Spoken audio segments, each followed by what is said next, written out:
Kırgız atalarыбыз, babalarыбыз дагы бизге мекенибизди көздүн карегиндей сактап өткөзүштү бизге.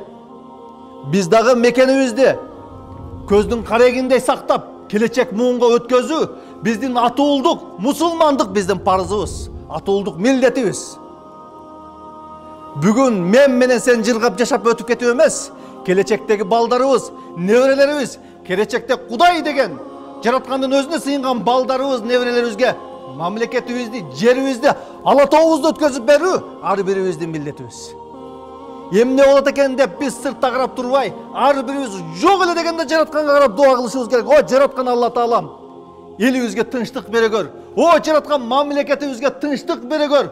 О жараткан өзүң бизди фитнадан сактай көр деп жаратканга намаздан кийин дуа кылуу, Куран окугандан кийин дуа кылуу, жакшы иштерден кийин дуа кылуу ар бирибиздин мусулмандык парызыбыз.